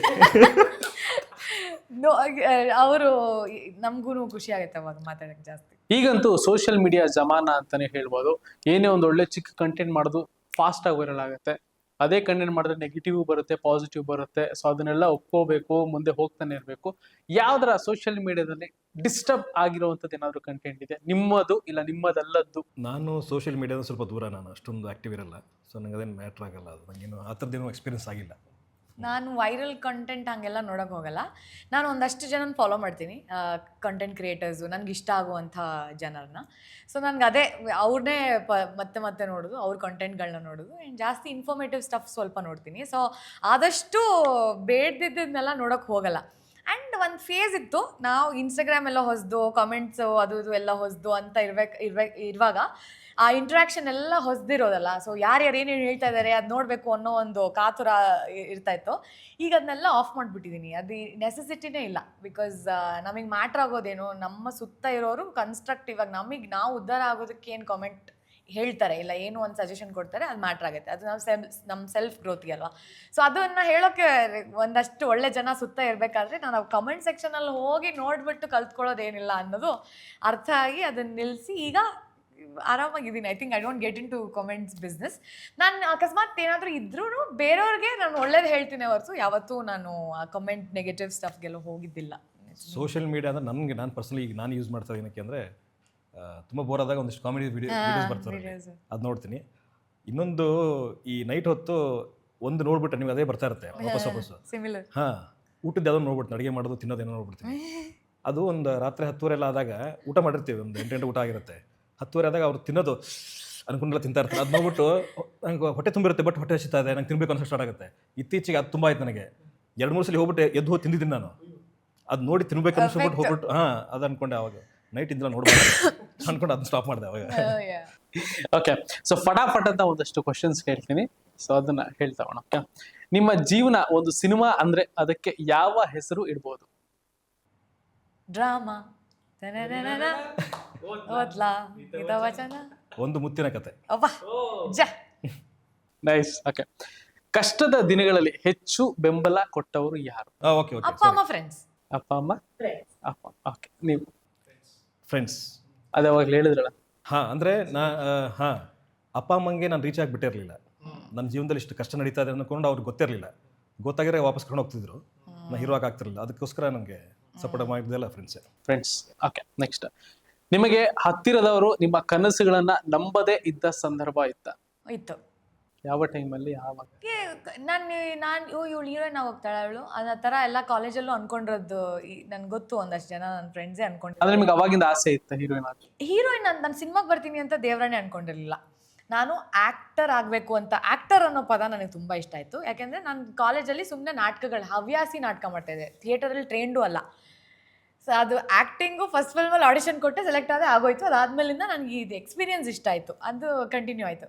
ಬಟ್ ನನಗೆ ಡ್ರಾಮಾ ಸ್ಕೂಲ್ಗೆ ಹೋಗಿ ನಾಟಕ ಅಂದರೆ ಆ್ಯಕ್ಟಿಂಗ್ ಕಲಿತು ಆ ಥರದ್ದು ಏನೋ ಅದು ಹೆಂಗೆ ಕರ್ಕೊಂಡು ಹೋಗುತ್ತೋ ಹಂಗೆ ಹೋಗೋಣ ಅನ್ನೋ ಥರದ್ದು ಒಂದು ಇಂಟ್ರೆಸ್ಟ್ ಇತ್ತು. ಬಟ್ ಅದಾದಮೇಲೆ ಪೇರೆಂಟ್ಸು ಮೆಡಿಸಿನ್ ಮಾಡು ಇಲ್ಲ ಇಂಜಿನಿಯರಿಂಗ್ ಮಾಡು ಅಂತೆಲ್ಲ ಹಾಕಿ ಆದಮೇಲೆ ಏನು ಬೇಕಾದರೂ ಮಾಡ್ಕೊ ಅಂತೆಲ್ಲ ಹೇಳಿ ಸೊ ಈ ಜರ್ನಿ ಈ ಕಡೆ ಬಂತು. ಬಟ್ ಆಗ ಆ ಟೈಮಲ್ಲಿ ನನಗೆ ಫಸ್ಟ್ ಫಿಲ್ಮ್ ಸಿಕ್ಕಿದಾಗ ಇದು ಫ್ಲೂಕ್, ಇದು ಒಂದು ಫಿಲ್ಮ್ ಏನೋ ಸಿಕ್ಕಿದೆ ಅವಳಿಗೆ ಅಂತ ಅದೆಲ್ಲ ಅಂದ್ಕೊಂಡು ಹಿಂದೆಗಡೆ ಮಾತಾಡ್ಕೊಂಡಿರೋರನ್ನ ನನಗೆ ಗೊತ್ತು. ಆ್ಯಂಡ್ ಅವ್ರಗಳಿಗೂ ಗೊತ್ತಿರುತ್ತೆ, ಇದು ನೋಡ್ತಾ ಇದ್ರೆ ಏಯ್ ನೀನೇ ಮಾತಾಡ್ಕೊಂಡಿರೋದು ಅಂತ. ಬಟ್ ಈಗ ಎಲ್ಲರೂ ತುಂಬ ನಂಗೆ ಗೊತ್ತಿತ್ತು, ಅವತ್ತೇ ಗೊತ್ತಿತ್ತು ನನಗೆ ನೀನು ಹಿಂಗೆ ಆಗ್ತಾ you had it in you ಅಂತ ಎಲ್ಲ ಡವ್ ಮಾಡೋರು ಇದ್ದಾರೆ. ಬಟ್ ಅದು ಓಕೆ, ಸ್ಕೂಲ್ ಫ್ರೆಂಡ್ಸ್ ಕಾಲೇಜ್ ಫ್ರೆಂಡ್ಸಿಗೆ ಚಲೆಗ. ನಾನು ಚಿಕ್ಕ ಹುಡುಗ ಇದ್ದಂಗಿದ್ದನೂ ನನಗೆ ತಲೆಗಿದ್ದು ನಾನು ಹೀರೋ ಆಗಬೇಕು ಅಂತಾನೆ. ನಂಗೆ ಬೇರೆ ಸೆಕೆಂಡ್ ಥಾಟೇ ಇರಲಿಲ್ಲ. PUCಲಿ ಯಾವತ್ತೋ ಒಂದ್ಸಲ ಹಿಂಗೇನು ಹೇಳಿದ್ದೆ ನಾನು ಹೀರೋ ಆಗ್ತೀನಿ ಮುಂದೆ ಅಂತ. ಆವಾಗ ನನ್ನ ಫ್ರೆಂಡ್ ಸರ್ಕಲ್ ನಕ್ಕಿದ್ರು. ನಾನು ಹಂಗಿದ್ದೆ ಆವಾಗ ಬೇಸಿಕಲಿ ವಿಭೂತಿ ಹಚ್ಕೊಂಡು ಹಿಂಗೆಲ್ಲ ನೀಟಾಗಿ ಗುಡ್ ಬಾಯ್ ಥರ ಹಿಂಗೆಲ್ಲ ಹೋಗ್ತಾ ಇದ್ದೆ ಸ್ಕೂಲ್ಗೆ. ಆ ಟೈಮಲ್ಲಿ ಹೇಳಿದಾಗ ಹೌದು ಅವ್ರಿಗೆ ನನ್ನ ಮೇಲೆ ನಂಬಿಕೆ ಇರಲಿಲ್ಲ. ಬಟ್ ಆವಾಗ ಒಂದು ಮಾತು ಹೇಳಿದ್ದೆ ಅವ್ರಿಗೆ, ಒಂದಿನ ನಾನು ಸುದೀಪ್ ಸರ್ ಜೊತೆಗೆ ಸ್ಟೇಜಲ್ಲಿ ನಿಂತ್ಕೊಂಡಿರ್ತೀನಿ ಅಂತ ಹೇಳಿದ್ದೆ. ಎಲ್ಲ ಬಿದ್ದು ನಕ್ಕಿದ್ರು ಅವತ್ತು, ನೀನು ಸುದೀಪ್ ಸರ್ ಜೊತೆಗೆ ಸ್ಟೇಜಲ್ಲಿ ಅಂತ. ಕಲರ್ಸಲ್ಲಿ ನಾನು ಫಸ್ಟ್ ಅನುಬಂಧ ಅವಾರ್ಡ್ ತೊಗೊಂಡಿದ್ದು ಸುದೀಪ್ ಸರ್ ಕೈ. ಸೊ ಅವಾಗ ಒಂದ್ಸಲಿ ನಾನು ಕ್ಯಾಮ್ರಾ ನೋಡ್ಕೊಂಡು ಅವ್ರು ಕಾಣಿಸಿದ್ರು, ಹುಡುಗರೆಲ್ಲ ಕಾಣಿಸಿದ್ರು. ಅವತ್ತು ಹೇಳಿದ್ದೆ ನನ್ನ ಮಕ್ಕಳ ನೋಡಿ ಆಗಿದೆ ಇವತ್ತು ಅಂತ, ಬಾಯ್ ಬಿಟ್ಟು ಹೇಳಿಲ್ಲ, ಬಟ್ ಕ್ಯಾಮ್ರಾ ಒಂದು ಕೊಟ್ಟಿದ್ದೆ ನನಗೆ. ಆ ಕ್ಯಾಮ್ರಲ್ಲಿ ಅವರೆಲ್ಲ ಕಾಣಿಸಿದ್ರು. ಕಷ್ಟದ ಸಮಯದಲ್ಲಿ ಯಾರಾದ್ರೂ ಹೇಳಿದ ಒಂದು ಮಾತು ಇಂದಿಗೂ ನಿಮ್ಮನ್ನ ಮೋಟಿವ್ ಮಾಡುತ್ತಾ? ನಮ್ಮ ತಂದೆ ಹೇಳಿದ್ದು ಅಂದರೆ, ಈ ಫಸ್ಟ್ ಫಿಲ್ಮ್ ಮಾಡಿ ಅದು ರಿಲೀಸ್ ಆಗೋವರೆಗೂ ಕಾಯ್ತಿರ್ಬೇಕಾದ್ರೆ ಪೇಷನ್ಸ್ ಅದೆಲ್ಲ ಹೊಟ್ಟೋಗುತ್ತಲ್ಲ. ಸೊ ಆಗ ಸೆಲೆಕ್ಟ್ ಮಾಡಿಬಿಟ್ಟಿದ್ಯಾ ನೀನು ಇದನ್ನು ಮಾಡಬೇಕು ಅಂತ, ಏನೇನೋ ಮಾಡ್ಬೋದಿತ್ತು, ಬಟ್ ಇದನ್ನು ಸೆಲೆಕ್ಟ್ ಮಾಡಿದ್ಮೇಲೆ ನೀನು ಅದಕ್ಕೆ ಬದ್ಧಳಾಗಿ ನಿಲ್ಲಬೇಕು ಒಂದು. ಆ್ಯಂಡ್ ನೀನು ಎಷ್ಟು ಮಟ್ಟಕ್ಕೆ ಅದು ಹೊರಗಡೆಯಿಂದ ಬರೋ ಅಪ್ರಿಸಿಯೇಷನ್ ಬೇರೆ, ನೀನು ಕೆಲ್ಸದೊಳಾಗ್ತೀಯಾ, ಜಗತ್ತಲ್ಲಿರೋ ಬೆಸ್ಟ್ ಕೆಲ್ಸದೊಳಾಗಬೇಕು, ಹಂಗೆ ಕೆಲಸ ಮಾಡ್ಬೇಕಂತ ಹೇಳಿದ್ರು. ಸೊ ಈಗಲೂ ಹಂಗೆ ನನಗೆ ಅದು ನೆನಪಾಗತ್ತೆ ಸಡನ್ನಾಗಿ, ನಾನು ಬೆಸ್ಟಾಗಿ ಕೆಲಸ ಮಾಡಬೇಕು ಯಾವಾಗಲೂ ಅಂತ. ಎಷ್ಟು ಬೆಸ್ಟ್ ಆಗ್ತೀನಿ ಅದು ರಿಲೇಟಿವ್, ಬಟ್ ನಾನು ಯಾವಾಗಲೂ ಬೆಸ್ಟಾಗಿ ಕೆಲಸ ಮಾಡ್ಬೇಕಂತ. ಸೊ ಅದು ಯಾವಾಗಲೂ ನೆನಪಾಗತ್ತೆ. ನನಗೆ ನನ್ನ ತಾಯಿ ಆ್ಯಕ್ಚುಲಿ ಅವ್ರು ಡೈರೆಕ್ಟರ್ ನನಗೆ ಯಾವತ್ತೂ ಹೀಗೆ ಇರಬೇಕು ಅಥವಾ ಹಿಂಗೆ ಮಾಡುವಂತೇನು ಯಾವತ್ತೂ ಶಬ್ದ ಹೇಳಿಲ್ಲ. ಬಟ್ ಅವ್ರ ಬಿಹೇವಿಯರ್ಸ್ ಇದೆಯಲ್ಲ, ಅಂದರೆ ಇವಾಗಲೂ ಅವರು 60+ ಅವರು ಇವಾಗಲೂ ಬೆಳಗ್ಗೆ 5 ಗಂಟೆ ಎದ್ದೇಳ್ತಾರೆ. ಶಿಸ್ತು. ಹಾಂ, ಆ ಶಿಸ್ತಿದೆಯಲ್ಲ ಅವ್ರೇನು ಅದರ ಅವಶ್ಯಕತೆ ಇಲ್ಲ. ನಾನು ಹೇಳ್ತೀನಿ ಆರಾಮಾಗಿ 7 ಗಂಟೆ ಎದ್ದೇಳ್ರಿ, ಯಾಕೆ ಬೇಕಿದೆಲ್ಲ. ತೋಟಕ್ಕೆ ಹೋಗ್ತಾರೆ, 2 ಸಲ ತೋಟಕ್ಕೆ ಹೋಗಿ ಬರ್ತಾರೆ. ಹಸು ಇದೆ ಅವರೇ ನೋಡ್ಕೊತಾರೆ, ಅವ್ರು ಕುದಾರ್ ನೋಡ್ಕೊತಾರೆ. ಕೆಲಸ ಇಟ್ಕೊಳ್ಳಿ, ಇಲ್ಲ ನಾನೇ ಮಾಡಬೇಕು. ಅಂದರೆ ಅವರು ಹೇಳೋದೇನು ಅಂತಂದರೆ, ನೀವು ಎಷ್ಟೇ ಬೆಳೆದು ದೊಡ್ಡವರಾದರೂ ಕೂಡ ನಿಮ್ಮ ರೂಟ್ಸ್, ನಿಮ್ಮ ಕೆಲಸಗಳು ಏನಿದೆಯಲ್ಲ ಅದು ನೀವು ಮರಿಬಾರ್ದು. ಆ ಸೋಂಬೇರಿತನ ನಿಮ್ಗೆ ಬರಬಾರ್ದು. ದುಡ್ಡು ಬರಲಿ ಏನೇ ಬರಲಿ ಸೋಂಬೇರಿತನ ಬರಬಾರ್ದು. ಅದನ್ನು ತುಂಬ ಚೆನ್ನಾಗಿ ನನಗೆ ಹೇಳ್ಕೊಟ್ಟಿದ್ರು ಅವರು. ಸೊ ಹೀಗಾಗಿ ನಾನು ಕೂಡ ಶೂಟಿಂಗ್ ಇರಲಿ ಇಲ್ಲದೇ ಇರಲಿ 5 ಗಂಟೆ ಎದ್ದೇಳ್ತೀನಿ. ಹಣ ಕಡಿಮೆ ಇದ್ರೂ ಕನಸು ದೊಡ್ಡದಾಗಿದ್ದ ಸಮಯ ನೆನಪಿದೆಯಾ? ಯಾವಾಗ್ಲೂ ಈಗ್ಲೂ ಆಗ್ಲೂ ಯಾವಾಗ್ಲೂ ಇರ್ಬೇಕು ಹಂಗೇನೆ. ಏನು ದೊಡ್ಡ ಕನಸು? ಅಂದ್ರೆ ದುಡ್ಡಿನ ಬಗ್ಗೆ ಯೋಚನೆ, ಎಲ್ಲಾದ್ರೂ ಹೋದ್ರೆ ರೇಟ್ ನೋಡದೆ ಬಟ್ಟೆ ತಗೋಬೇಕು, ರೇಟ್ ನೋಡದೆ ಏನಾದ್ರೂ ಇಷ್ಟ ಆದರೆ ತಗೊಳ್ಬೇಕು, ಹಂಗೆ ಆಗ್ಬೇಕು ಅಂತ ತಗೊಳ್ತೀನಿ. ಈಗ ತಗೊಳ್ತೀನಿ. ಈಗ ಇನ್ನು ದೊಡ್ಡ ದೊಡ್ಡ ಕನಸು, ಇವಾಗ ಮ್ಯಾನ್ಷನ್ ತಗೋಬೇಕು ಅಂದಿದ ತಕ್ಷಣ ಅದಾಗಲ್ಲ. ಬಟ್ ಈಗ ಸದ್ಯಕ್ಕೆ ಶಾಪಿಂಗ್ ಮಾಡುವಾಗ ಏನೋ ಹಿಂದೆ ಮುಂದೆ ನೋಡಿದ್ರೆ ತಗೊಳ್ಬೋದು, ಬಟ್ ನೆಕ್ಸ್ಟ್ ಅದು ಆಗತ್ತೆ ಅಂತ ಆ ಕನ್ಸು ಕಾಣೋದು. ಇವಾಗ ಆ ಥರ ತಗೊಂಡು ಆಮೇಲೆ ರೇಟ್ ಕೇಳಿ ಸರ್ಪ್ರೈಸ್ ಆಗಿದೆ ಏನಾದ್ರು? ಇಲ್ಲ, ರೇಟ್ ನೋಡ್ಬಿಟ್ಟೆ ನಾನು ತಗೊಳ್ಳೋದು. ಬಟ್ ಈಗ ತಗೊಬೋದು, okay I can afford this ಅಂತ ಅನ್ಸುತ್ತಲ್ಲ ನೋಡಿದಾಗ. ಈಗಿದೆ ಅಂತ ಹೇಳಲ್ಲ. ಹಣ ಕಮ್ಮಿ ಈಸ್ ಆಲ್ವೇಸ್ ರಿಲೇಟಿವ್. ಹಾಂ, ಹಂಗಿದ್ರೆ ಹೌದು, ಈಗಲೂ ಇದೆ. ಅಂಬಾನಿ ಕಂಪೇರ್ ಮಾಡ್ಕೊಂಡ್ರೆ ನಮ್ಮ ಹತ್ರ ಏನಿಲ್ಲ ಅಂತಾನೆ ಅನ್ಸೋದು. ಹೌದು, ಹಂಗಿದ್ರೆ ಇವಾಗಲೂ ಇದೆ. ನನಗೆ ಮುಂಚೆ ಇದ್ದಿದ್ದು ಒಂದಿಷ್ಟು ಸ್ಟ್ರಗಲ್ ಟೈಮ್ ಇತ್ತಲ್ಲ, ಅವಾಗ ನನಗೆ ಯಾವಾಗಲೂ ಕಾಡ್ತಾ ಇದ್ದಿದ್ದು ನಾನು ಹೊಟ್ಟೆ ತುಂಬ ಊಟ ಮಾಡಬೇಕು ಅಂತ. ನನಗೆ ಅಂದರೆ ಇವ್ರು ಹೆಂಗೆ ಪ್ರೈಸ್ ಟ್ಯಾಗ್ ನೋಡ್ಬಿಟ್ಟು ಬಟ್ಟೆ ಹೇಳಿದ್ರಲ್ಲ, ನನಗೆ ಹಾಗೆ ಮೆನು ಅಂದರೆ ರೇಟ್ ನೋಡಬಾರ್ದು. ಓಕೆ, ಈಗ ಫ್ರೈಡ್ ರೈಸ್ಗೆ 120 ರೂಪಾಯಿ, 120 ರೂಪಾಯಿ ಬೇಡ, ಇದು ಹಂಗಿರಬಾರ್ದು. ಇದು ತಗೊಂಬ, ಗುರು ತಗೊಂಬ, ರೇಟ್ ನೋಡಲ್ಲ ನಾನು, ಇಷ್ಟಿಡು, ನಾನು ತಿಂತೀನಿ ಹೊಟ್ಟೆ ತುಂಬ. ಅದಿತ್ತು ನನಗೆ ಕನಸು ಅವಾಗ. ಇವಾಗ ಅದೆಲ್ಲ ನಾನು ಮೆನು ಬೇಡ, ಹೋಗು ಗುರು ಅಂತ. ಡಯಟ್ ಅಷ್ಟೊಂದು ಆರ್ಡರ್ ಮಾಡೋಕ್ಕಾಗಲ್ಲ. ಅದು ನೋಡಿ ಜೀವನ ಹೆಂಗೆ ಅಂತಂದ್ರೆ, ಆ ಟೈಮಲ್ಲಿ ದುಡ್ಡು ಇರಲಿಲ್ಲ, ನನಗೆ ತಿನ್ಬೇಕು ಅನಿಸ್ತು. ಇವಾಗ ಇದು ಆರಾಮಾಗಿದೆ, ಜೀವನಕ್ಕೆ ಏನೋ ಸಮಸ್ಯೆ ಇಲ್ಲ. ಬಟ್ ಇವಾಗ ಅದೆಲ್ಲ ತಿನ್ನಕ್ಕಾಗಲ್ಲ. ಈಗ ಬೇಡ ಟ್ರೈನ್ ಹೇಳ್ತಾರೆ, ಆಮೇಲೆ ತಿನ್ನಂಗಿಲ್ಲ, ದಪ್ಪ ಆಗ್ತೀರಾ, ಬೇಡ, ನೋಡಿ ಖುಷಿ ಪಡ್ತೀವಿ ಅಷ್ಟೇ. ಈಗ ನಾನು ತಪ್ಪು ದಾರಿಯಲ್ಲಿ ನಡೀತಿದ್ದೀನಿ ಅಂತ ಅನ್ಸಿದ ಟೈಮ್ ಏನಾದ್ರು ಇದೆಯಾ ಲೈಫಲ್ಲಿ? ಅಂದ್ರೆ ನಡೀತಿದ್ದೀನಿ ಇಲ್ಲ, ಡಿಸಿಷನ್ ತಗೊಳ್ಬೇಕಾದ್ರೆ ತಪ್ಪು ತಗೊಳ್ಬಾರ್ದು ಅಂತ ಇದೆ, ಹಂಗ್ ಮಾಡಿದ್ದಿದೆ. ತಪ್ಪು ದಾರಿ ಹಿಡ್ದಿಲ್ಲ ಯಾವತ್ತು ಇಲ್ಲ. ಅಂದರೆ ನಾನು ಜಾಬ್ ರಿಸೈನ್ ಮಾಡಿದಾಗ ಎಲ್ಲರೂ ನನ್ನ ಅಂದರೆ ಫ್ಯಾಮಿಲಿ ಆಗಿರ್ಬೋದು ಅವರೆಲ್ಲ ಹೇಳಿದ್ರು, ನೀನು ನಿರ್ಧಾರ ತಪ್ಪಾಗಿದೆ, ಇದು ಕೆಲಸ ಬಿಡಬಾರ್ದಾಗಿತ್ತು, ನೀನು ಜೀವನಕ್ಕೆ ಒಂದು ದಾರಿ ಸಿಕ್ಕಿತ್ತು ನಿನಗೆ, ಅಲ್ಲೇನೋ ಆ್ಯಕ್ಟಿಂಗ್ ಅಂತ ಹೇಳ್ತೀವಿ, ಅದು ನಂಬಿಕೆ ಇಲ್ಲ, ಅದು ಹಂಗೆ ಅಂತ ಹೇಳಿದರು. ಅವ್ರಿಗೆ ಅನಿಸಿತ್ತದು, ಬಟ್ ನನಗೆ ಯಾವತ್ತೂ ಆ ಫೀಲ್ ಆಗಿರಲಿಲ್ಲ. ನಿಮ್ಮ ಜೀವನ ಬದಲಾವಣೆ ತಂದ ಒಂದು ಕ್ಷಣ ಅಥವಾ ಘಟನೆ ನಿಮ್ಮ ಜೀವನದಲ್ಲಿ? ನಾನು ಮನೇಲಿ ಇದು ಕಾನ್ಸ್ಟೆಂಟಾಗಿ ಯಾಕೆ ಇಂಜಿನಿಯರಿಂಗ್ ಮಾಡಿದ್ಯಾ, MS ಮಾಡಬೇಕು, ಫಾರಿನ್ಗೆ ಹೋಗಿ ಅದು ಎಕ್ಸಾಮ್ ಎಲ್ಲ ಬರೆದೆಲ್ಲ ಆಗ್ತಾಯಿತ್ತು. ಸೊ ನನಗೆ ಆ್ಯಕ್ಟಿಂಗ್ ಟ್ರೈ ಮಾಡಬೇಕಂತ ಇತ್ತು. ಸೊ ಅಷ್ಟರಲ್ಲಿ ನಾನು ಫಸ್ಟ್ ಫಿಲ್ಮ್ದು ಆಡಿಷನ್ ಎಲ್ಲ ಕೊಟ್ಟು ಸೆಲೆಕ್ಟ್ ಆಗಿತ್ತು. ಬಟ್ ರಿಲೀಸ್ಗೆಲ್ಲ ಕಾಯುವಾಗ ಅದು ಬೇಕಲ್ಲ ಇನ್ನೂ ಒಂದು ಟೈಮ್. ಸೊ ಆ ಫೇಸಲ್ಲಿ ತುಂಬ ಜಗಳ ಆಗ್ತಾಯಿತ್ತು ಮನೇಲಿ, ನನಗೆ ನನ್ನ ಅಮ್ಮಂಗೆ ಎಸ್ಪೆಷಲಿ. ಸೊ ಒಂದು ದಿನ ದೊಡ್ಡ ಜಗಳ, ನಾನು ಬಿಟ್ಟು ನೀ ಇಲ್ಲಿದ್ರೆ ನಿಮ್ಮ ಮನೇಲಿದ್ರೆ ತಾನೇ ನಿಮ್ಮ ಮಾತು ಕೇಳ್ಬೇಕು ನಾನು ಅಂತ ಹೇಳಿ ಐ ಸ್ಟಾರ್ಟೆಡ್ ವಾಕಿಂಗ್ ಇಂದ, ಮನೆ ಬಿಟ್ಟು ರಾತ್ರಿ ಐ ಸ್ಟಾರ್ಟೆಡ್ ವಾಕಿಂಗ್, ಹೋಗ್ಬಿಟ್ಟು ಪಾರ್ಕಲ್ಲಿ ಕೂತ್ಕೊಂಡಿದ್ದೆ.